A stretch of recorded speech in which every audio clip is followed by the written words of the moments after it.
Salutations les férus d'histoire. La peur est une émotion ressentie généralement en présence ou dans la perspective d'un danger ou d'une menace. Définition perspicace de Wikipédia, mais la peur est surtout diverse et multiple. Cette émotion, nous aimons l'associer au Moyen-Âge, période de notre histoire que nous voyons sombre, obscure. Dans notre imaginaire, les populations d'alors sont en proie à la guerre, aux épidémies, à la misère. Les films, les séries jouent d'ailleurs beaucoup sur cette imagerie-là. Dans cette vidéo, je ne vais pas aller contre ces préjugés et je vais tenter de vous expliquer que oui, la peur était bien présente au Moyen-Âge. Pourtant, avait-il plus de raisons d'avoir peur que nous, aujourd'hui, dans notre monde globalisé? Vous allez voir que la réponse n'est pas si évidente. Bienvenue pour un nouveau jour d'histoire.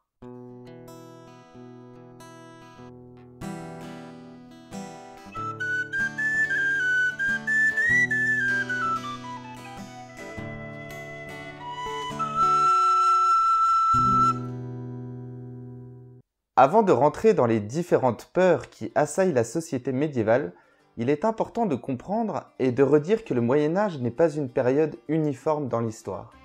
La peur est évolutive en fonction du contexte, d'un lieu, d'une époque et même souvent des individus eux-mêmes.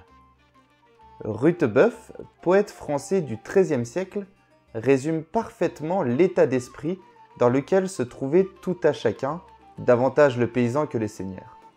Il dit ceci: « Ma femme vient d'avoir un enfant. Mon cheval s'est cassé une patte contre une barrière. Maintenant, la nourrice veut de l'argent.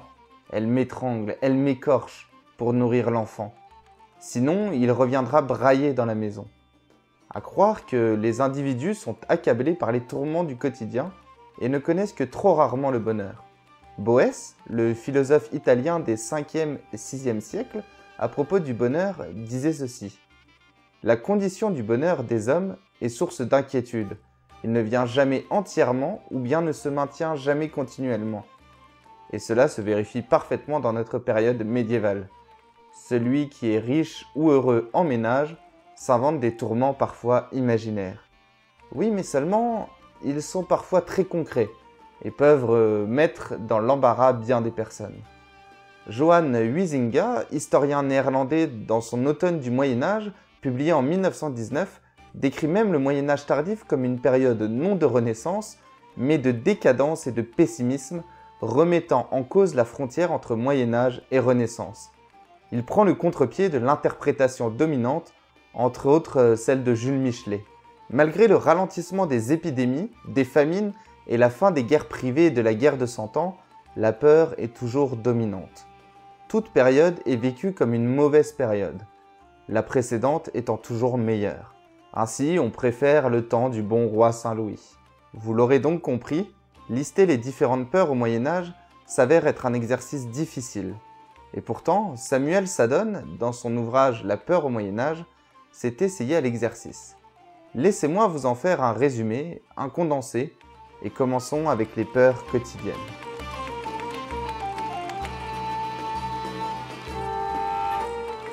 Au Moyen-Âge, on ne soigne pas facilement les séquelles d'un accident. Un malheureux qui perd un bras ou tombe gravement malade entraîne avec lui sa famille car incapable de travailler, il ne peut ramener le sou ou le fruit de la récolte. Et au Moyen-Âge, un accident de ce type est rapidement arrivé. En période des labours, il arrivait fréquemment qu'un paysan se voie le pied écrasé par la roue d'une charrue. Parfois, la femme ou les enfants prennent le relais, mais cela reste très fâcheux dans un monde particulièrement rural dont les travaux des champs rythment l'entièreté de l'année. En ville, chez les artisans, ce sont davantage les feux que craignaient les populations. Les feux pouvaient être multiples dans une seule demeure et les incendies nombreux. Un homme passant la nuit avec une torche pour s'éclairer pouvait mettre le feu à la maison et à tout le quartier, peut-on ainsi lire dans une décision du Conseil communal d'Avignon d'octobre 1373. Le bois était la ressource principalement utilisée à cette époque, car plus économique et plus facile à travailler que la pierre. Rien d'étonnant à ce que là s'embrase facilement lorsqu'il s'agissait d'aller au petit coin en pleine nuit muni de sa lampe à huile fabriquée en terre cuite. Et puis comme on devait reconstruire rapidement, eh bien on réutilisait encore du bois après un incendie, histoire de faire un nouveau joli feu. Pour faire face à cela, on savait tout de même s'organiser pour réagir en cas de feu, car il existait une forte solidarité et confraternité entre les membres d'une même famille ou de la même profession. Les ordres religieux et confréries corporatives avaient même établi des systèmes d'entraide mutuelle et de caisses d'assistance, principalement à partir du XIIIe siècle, qui permettaient d'éviter la mise au rebut de ces accidentés de la vie. Une sorte de sécurité sociale avant l'heure.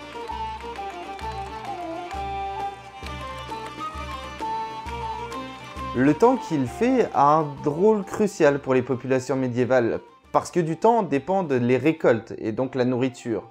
Ça n'a pas vraiment changé aujourd'hui. Il n'est aucune chronique de ces temps médiévaux qui ne soit en même temps un relevé des phénomènes climatiques. Ainsi, Jean de Meung, poète du XIIIe siècle et auteur du célèbre Roman de la Rose, décrivait une inondation.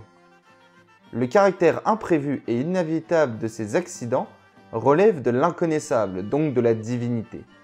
Historiens, climatologues et météorologues semblent d'accord pour dire que jusqu'au XIIIe siècle, le climat était plus doux que le nôtre et à partir du XIVe siècle, la température baisse dans toute l'Europe et les pluies semblent plus nombreuses. Les récoltes étant en jeu, la peur du climat est donc bel et bien fondée, car au-delà du climat, c'est bien les notions de disette et de famine qui sont véritablement craintes.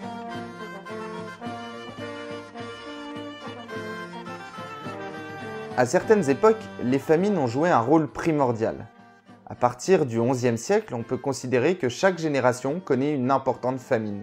Souvent interprétée sous le signe de la colère de Dieu, la famine est un des cavaliers de l'Apocalypse. Ainsi, partir en croisade pouvait permettre d'y mettre fin. Au XIIe siècle, les famines sont moins nombreuses dues à l'adoucissement du climat et au progrès des techniques agricoles. Mais lorsqu'il y a famine, c'est la catastrophe, la peur vient du ciel. Tout le monde est concerné car des spéculateurs parviennent à acheter du blé pour le revendre beaucoup plus cher, provoquant ainsi l'appauvrissement d'une partie de la population.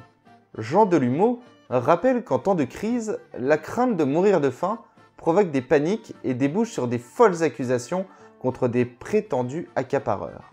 Connaître la disette un peu trop régulièrement peut suffire à appréhender ce qui n'est jamais que l'étape suivante, la famine.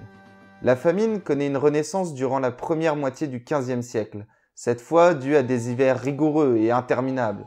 Louis XI, suite à l'unique véritable famine de son règne, prit d'ailleurs des mesures pour interdire le stockage des grains en vue des spéculations ou leur vente à l'étranger tout en s'assurant de leur circulation des lieux d'abondance vers les lieux sinistrés.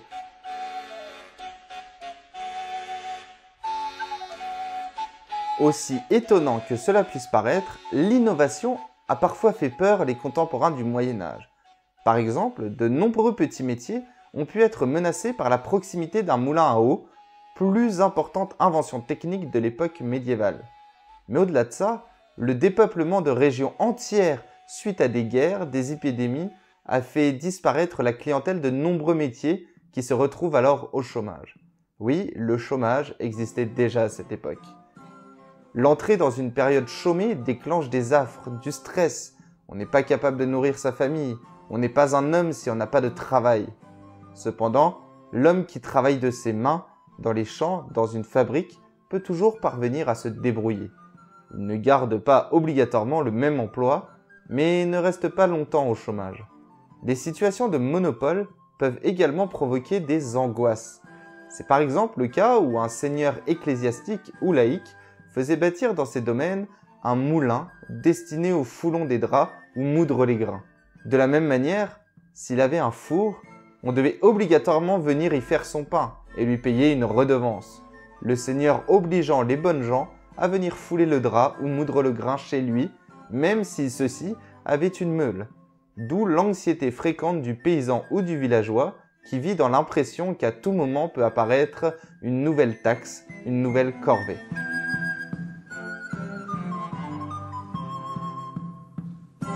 Un pauvre peut être un paysan dont les récoltes ont été dégradées par les intempéries et qui se retrouve sans rien à manger. Les plus modestes craignent de sombrer dans la misère. Le misérable, c'est le mendiant qui vient d'ailleurs, sans foi ni loi. Le misérable peut devenir voleur, selon la croyance populaire. Le misérable est rarement seul. La pauvreté est si répandue que certains parents réduits à la mendicité n'hésitent pas à estropier volontairement leurs enfants pour pouvoir émouvoir les passants. Le bourgeois de Paris parle d'une affaire survenue en mars 1449 de caïmans qui crevèrent les yeux de leurs enfants ou leur coupèrent les jambes. À partir des XIIe et XIIIe siècles, on a tendance à considérer que les misérables sont trop nombreux, que les villes sont submergées. Au XIVe et XVe siècle, on voit des mendiants coloniser les nefs et les chœurs des églises, particulièrement en période de froid. Le gueux, le vagabond, l'errant qui cherche un travail de village en village, risque de voler le pain des habitants. Pour lutter contre ce phénomène, on nourrit les plus pauvres, on les accueille dans les hôpitaux. On ne trouve pas une ville sans son hospice. Paysans, artisans, ouvriers connaissent un dur labeur et gagnent à peine de quoi nourrir leur famille. Ils restent toujours en état de survie et ignorent si la génération suivante pourra à son tour s'en sortir.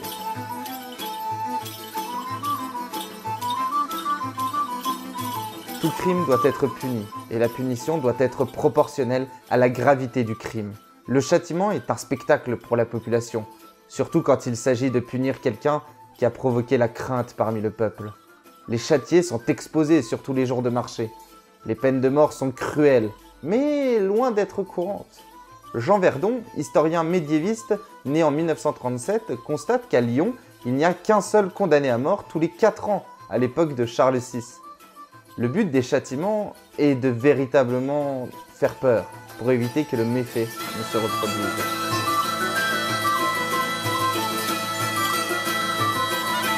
Les guerres privées entre seigneurs disparaissent petit à petit depuis le XIIe siècle, et l'imposition en particulier de la paix de Dieu. Les batailles rangées ne faisaient que peu de ravages, car peu étendues. Mais 3 conséquences peuvent susciter la peur. La première, l'augmentation des impôts. La deuxième, le siège des villes. Et enfin, les pillages sur des territoires conquis, avec notamment les mercenaires et les écorcheurs, mais aussi décrétés par les souverains eux-mêmes. Par exemple, le 11 juin 1472, les habitants de Nesle sont massacrés par les troupes de Charles le Téméraire dans la Somme. Au Moyen-Âge, on observe la formation d'importantes armées de mercenaires, pillards et de routiers, dont le chef est généralement un membre de la petite noblesse ou un chevalier sans seigneurie. Dès la guerre terminée, ces armées se retrouvaient sans chef, sans paye, sans nourriture, traversant le pays pour se servir et ravageant tout sur leur passage. C'est par exemple le cas d'un célèbre d'entre eux, Arnaud de Serval, surnommé l'archiprêtre. Le pire souvenir pendant la guerre de 100 ans, ce n'est pas l'invasion anglaise, mais ce sont davantage les incursions des grandes compagnies, véritables armées de mercenaires sans foi ni loi. C'est la création de l'armée permanente par Charles VII puis Louis XI qui va sonner le glas de ces troupes de mercenaires.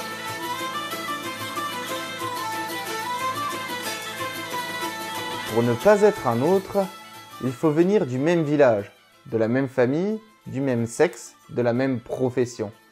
L'étranger n'est pas considéré comme une créature du diable, mais peut détourner les habitants du village de leur quotidien, et donc de la survie du groupe. On peut plus lutter ensemble contre les dangers quotidiens ou inattendus quand on se connaît depuis fort longtemps. L'arrivée d'un étranger est un élément perturbant et non une menace. Quelle place va jouer cet étranger dans la cellule villageoise? C'est la vraie question.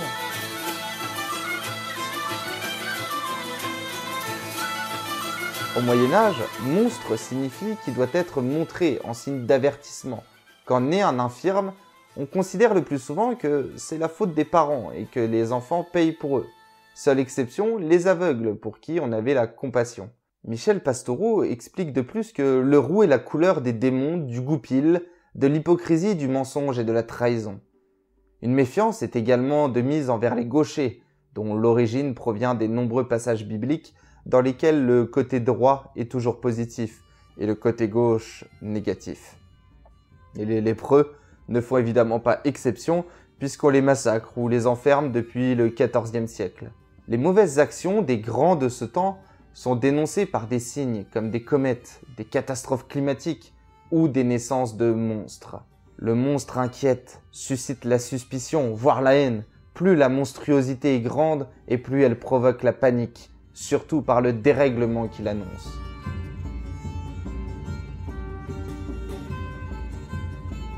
Au cours du Moyen-Âge, la vision est de plus en plus négative envers le règne animal. Le sanglier entre dans le bestiaire des créatures du diable au IXe siècle. La peur du loup se développe car on le côtoie souvent à l'époque.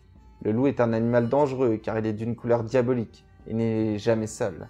Il va également y avoir tout un imaginaire qui va se développer autour des animaux nocturnes. Finalement, on assiste à de l'anthropomorphisme. En effet, en attribuant à des animaux nos pires travers, on en arrive à les traiter comme ces cochons jugés et condamnés comme des criminels. On en arrive surtout à augmenter nos frayeurs à leur sujet, comme en témoigne le roman de Renard et le roman de Fauvel. Les procès d'animaux ne sont pas rares à cette époque. Par exemple, le cas de la lèpre porcine que l'on croit due à la proximité des hommes avec les cochons. Interdiction de la viande, abattage et disparition de troupeaux entiers sont prononcés par les législateurs.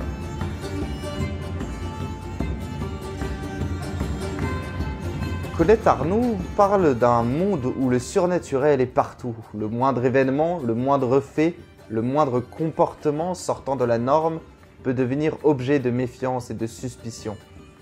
Le Moyen-Âge déborde de récits inexplicables, des comportements exceptionnels, participant du patrimoine religieux. Jusqu'à la seconde moitié du XIIIe siècle, on ne s'en prend pas aux sorciers, que l'Église se doit de sermonner, mais non de brûler. À l'arrivée de l'Inquisition, celle-ci cherche d'abord les cathares et non les sorciers. Le durcissement de l'Église se fait à partir du XIIIe siècle, pour faire face aux courants hérétiques. Le règne de Philippe le Bel n'arrange pas les choses. On se débarrasse de certaines personnalités en les accusant de sorcellerie, comme le pape Boniface VIII, puis les Templiers. Le procès pour sorcellerie devient davantage une arme. Nous n'assistons cependant pas à un massacre comme en atteste la difficulté de trouver des chiffres. La multiplication du phénomène se fait surtout au XVIe et XVIIe siècle. Le Moyen-Âge repère, surveille, met en place des lois, mais finalement n'applique pas tant que cela la sentence. Les femmes sont malmenées, mais leur sort est nettement meilleur qu'au XVIIe et XIXe siècle.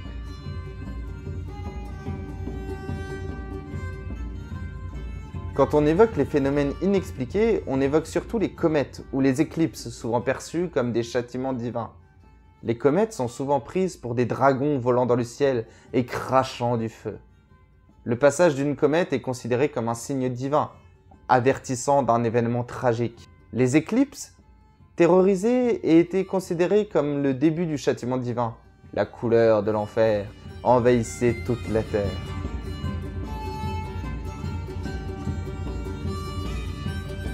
L'Église refuse l'idée de la présence des revenants dans notre monde. Au Moyen-Âge, les morts sont proches des vivants, comme en témoigne la place du cimetière au centre de la communauté. Le fantôme ne fait pas peur, mais il est redoutable d'en devenir un. C'est la preuve d'une mort imparfaite, où le fidèle est resté piégé à mi-chemin de l'au-delà pour n'avoir pas mis en ordre ses affaires spirituelles ou temporelles. C'est le motif qui fait revenir un revenant qui fait peur.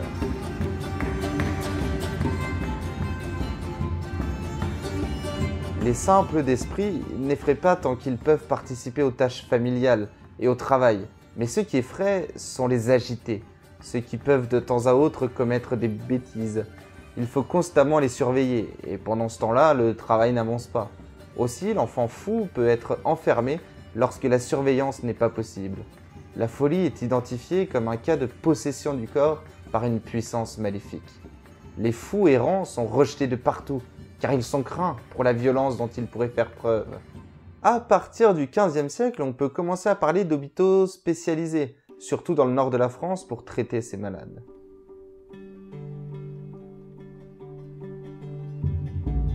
Les croyances au diable, à l'enfer, à l'apocalypse, appartiennent au domaine de l'abstractif et de l'imaginaire. Toutes ces craintes reposent sur des convictions que le moindre signe peut confirmer, mais nullement sur des faits du quotidien. L'Apocalypse, c'est la peur du millénium, cette millième année où le démon est libéré de ses chaînes et où le combat entre le bien et le mal reprend. C'est au XVe siècle que les textes sur le millénium fleurissent, régulièrement à l'esprit, et l'idée de la fin des temps pour la population de cette époque. Le roman de Fauvel reprend le thème de l'Apocalypse. Le règne de Fauvel préfigure le retour de l'Antéchrist. Le bourgeois de Paris juge son époque catastrophique. Le diable, proprement dit, n'est apparu qu'au cours du XIe siècle avec cette dénomination et une apparence assez précise. L'ennemi est nommable et identifiable, même s'il peut prendre apparence humaine. Le surnaturel, principalement la notion de volonté divine, est à l'origine de tout et donc en premier lieu de ce qui est inexplicable.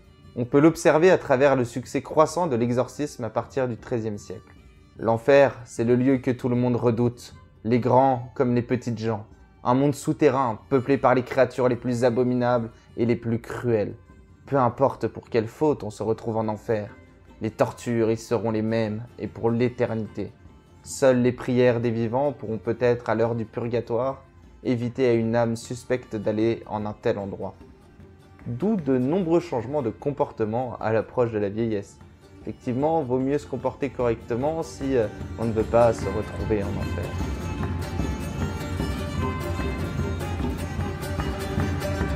L'arrivée de l'Inquisition dans une ville provoque l'effroi.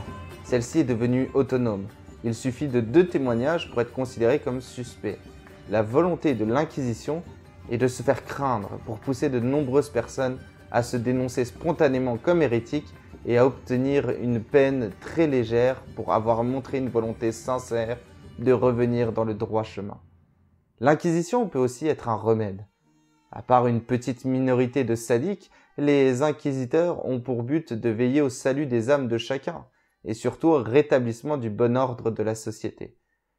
L'Inquisition est jugée comme un remède redoutable mais nécessaire pour permettre à un groupe menacé dans son organisation de retrouver sa cohérence d'origine une fois les mauvais sujets extirpés ou remis dans le droit chemin.